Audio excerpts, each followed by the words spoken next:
Alright, guys, so this is part 2, the Magnificent North. She's gone to the north. But we are on chapter 11, so let's get started. For 14 days, there had been only dark waves and gray sea foam and biting salt spray. And then, as if it had been plucked from one of her mother's bedtime tales, Evangeline saw the snow-covered curves of the great gateway arch to the magnificent north, made of granite with marble blue veins and as tall as a castle's keep. The ark's weathered columns were carved to look like mermaids holding tridents that pierced through carvings of men, the way a sailor might spear a fish. The men's backs were bowed, and their hands stretched to hold out the sign forming the top of the enormous arch. Welcome to the magnificent north. Stories be here. It's even larger than I imagined, said Marisol. Her light brown hair was shining, and her delicate face was full of healthy color. The weeks at sea had done her good. The first couple of days aboard the ship, she'd been too nervous to leave her cabin, but each day she'd venture out a little more, and today she huddled beside Evangeline at the railing. Is this where we need to be quiet? She whispered. Evangeline nodded with a smile, glad her stepsister was starting to believe in her northern stories the same way Evangeline did. During their journey, Evangeline had not been surprised to learn that Agnes never told Marisol any stories growing up, so Evangeline had shared some of her mother's tales, including her warnings about entering the north. Never speak a word as you go through the gateway arc. The ancient magic of the north cannot pass the borders, but it always tries. It collects around the gateway arch, and if you speak as you travel through, the magic will steal your voice and use your words to lure unsuspecting travelers into helping it escape to the other parts of the world.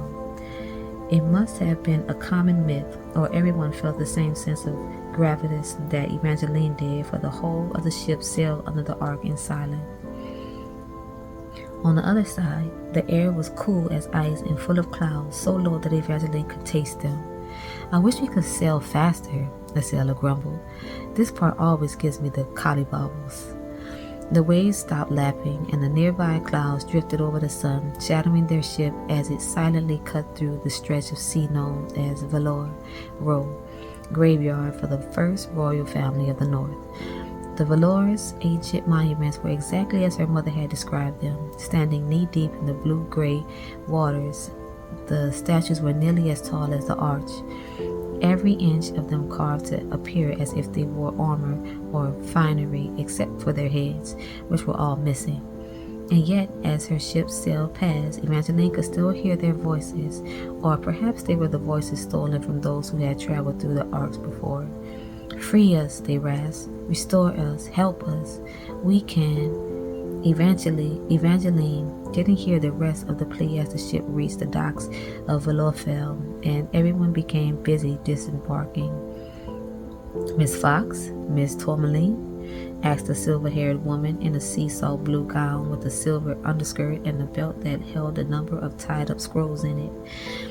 I'm Frangelica. I'll be escorting you to your lodgings and ensuring Miss Fox makes it to her dinner this evening. Frangelica's smile was warm and her wave brisk as she urged the girls from the ship, but Evangeline could not bring herself to rush as she stepped onto the drizzly dock full of fishmongers, trading stalls, and knobby barrels of oysters. She'd always loved living in the south. She loved the heat of the sun and the overbright colors everyone wore, but now the brilliant streets of Valinda seemed too lurid. Here, everything was mist-touched. It was all foggy grays, rainy blues, and deep purples, the exact color of fresh plums. The burly men at the docks all looked as if they could step into a forest and fell a tree with one swing of an axe. They wore leather boots covered in heavy buckles, while the women wore thick woolen gowns with belts like Frangelica's, which held everything from bottles of tonics to palm-sized crossbows. Just taking in the cool, crisp air made Evangeline stand a little straighter and breathe a little deeper. And, Marisol, look, tiny dragons. Oh my! Marisol went pale as a robust pop sounded, and a tiny pepper-black dragon about the size of a chipmunk shot out streams of red fire to sear a fish stick at a nearby stall. On the docks, the adorable little beast appeared to be as common as squirrels. Almost every vendor had one. Marisol was clearly not fond of the small winged creatures, but Evangeline was delighted to spy tiny blue dragons sitting on shoulders and leathery brown ones perched on carts. The miniature beasts roasted apples and meats, blue glass baubles, and heated earthen mugs of drinking chocolate.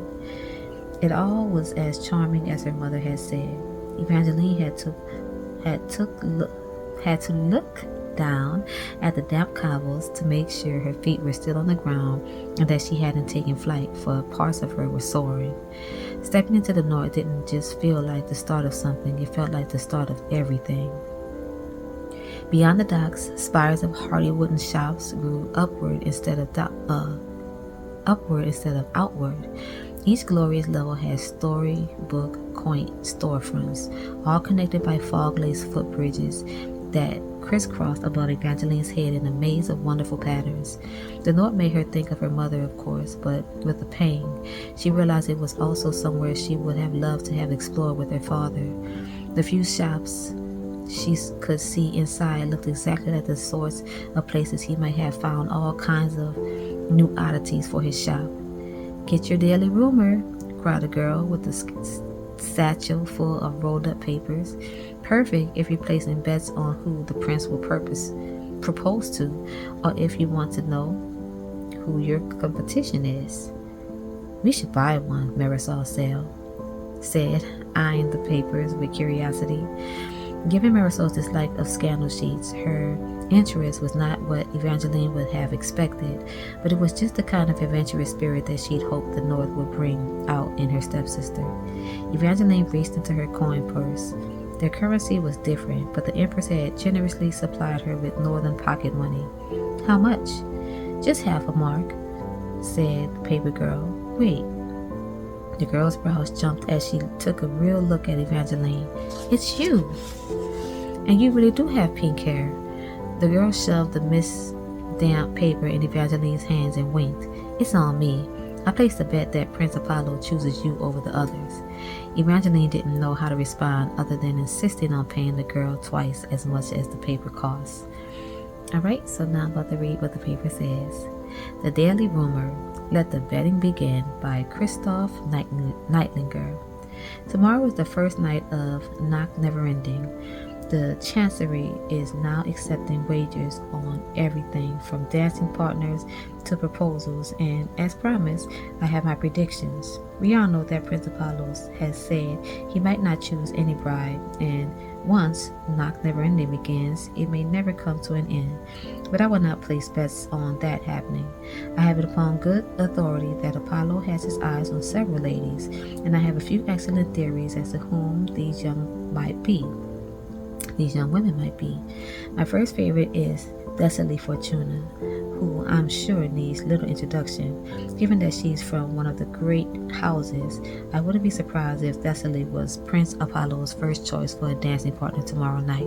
However, if our crown prince is hoping to garner favor with those of us who aren't from prominent bloodlines, he might ask the recently popular Ariel, Lala Lagrimas, to dance first.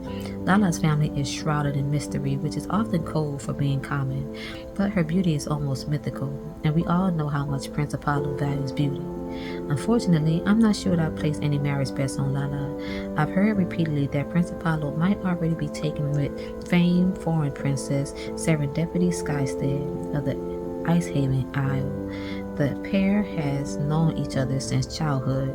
She used to send weekly letters to the palace, a secret source revealed. If you're wagering on whom the prince might propose to, Princess Serendipity may be the safest bet. Although, if you're fond of taking risks like I am, you may want to put your money on another foreigner, Evangeline Fox of the Meridian Empire, orphan, cursed by the fates, and now a darling of the new Meridian Empress. The stories that swirl around Evangeline sound a bit like one of our own cursed tales. It's hard to believe they could be entirely true. My cousin from the south tells me that Evangeline has shimmering pink and gold hair and a bold, adventurous streak to match. She once turned down a string of suitors as long as a city street, so that her hand would be available if Prince Apollo wished to take it, and I might place a bet that he does. That's the end of the paper. Evangeline found herself grinning at the page and forgetting luck just a little more. She had been trying not to let her hopes fly too high. Even when she and Marisol spoke of Knock Never Ending, it was never just about the prince. They talked of dancing and fashion and what sorts of people they might meet. But Evangeline had to confess that she really did want to believe she had a chance at Prince Apollo's affections. She knew it wasn't the most practical thing to imagine marrying someone she hadn't met yet, but she also didn't believe it was entirely unpractical. Her parents had a fairy tale romance that had taught Evangeline to believe in things like love at first sight. Every time they told the story, it was a little different, as if it were another one of her mother's northern tales. It always began when her father was searching for curiosities in the north, and he happened upon a well with the most hypnotic song floating out. He thought the well enchanted, so of course he tried to talk to it. The well had answered back, or rather her mother had replied. She'd heard his voice come out of her family well, and she liked the idea of convincing this southern stranger that she was a magic water sprite. She toyed with him for weeks in some version of the story. In others, Evangeline's father had known early on that it was really a young woman playing games. But in every telling of the tale, they fell in love. Love at first sound, her father would say. Then her mother would always kiss him on the cheek and say, "For me, it was just love at first." Then her parents would both be sure to tell Evangeline that not all loves happen at first. Some took time to grow like seeds, or they might be like bulbs, dormant until the right season approached. But Evangeline had always wanted love at first. She wanted love like her parents, love like a story. And looking at this paper convinced her just a little more that she could find it here at Knock Never Ending. "This is also very exciting," Marisol squealed. It was a perky, pure, happy sound, but a second later, Evangeline saw an unsettling shadow across her stepsister's petite face.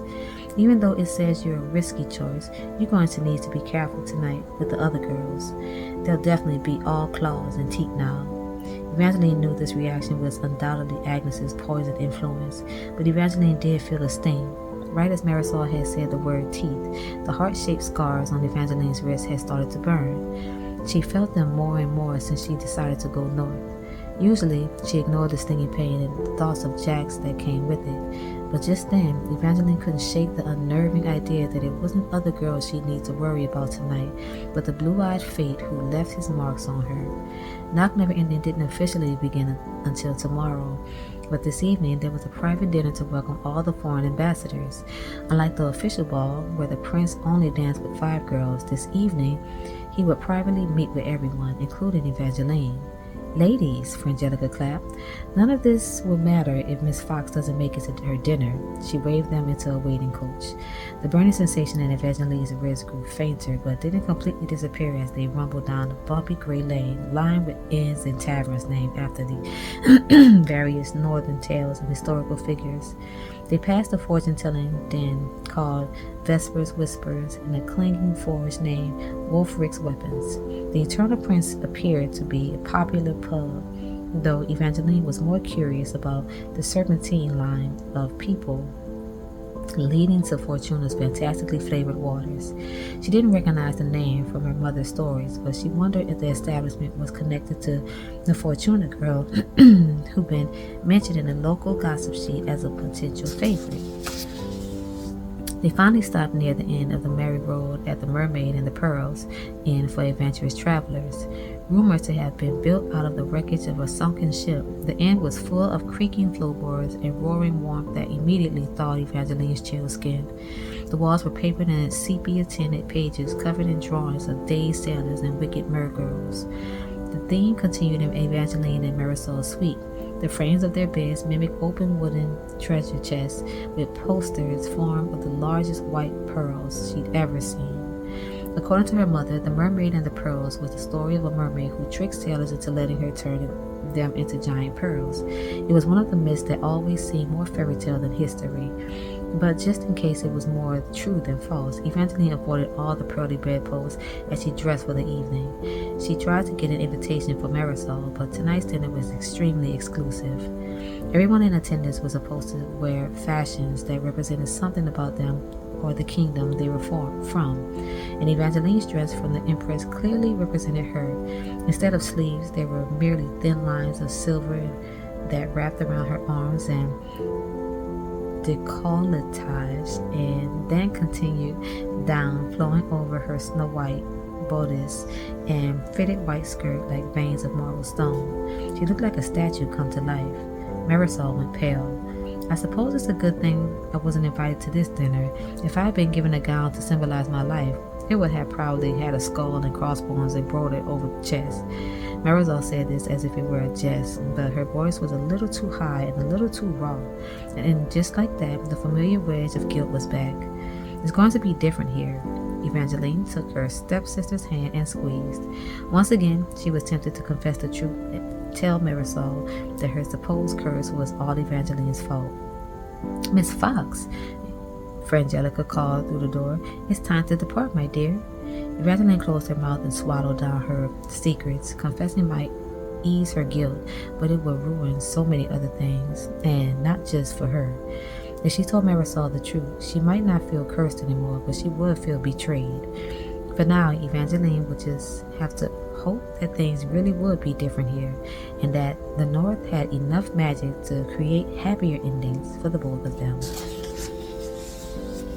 That's it for chapter 11.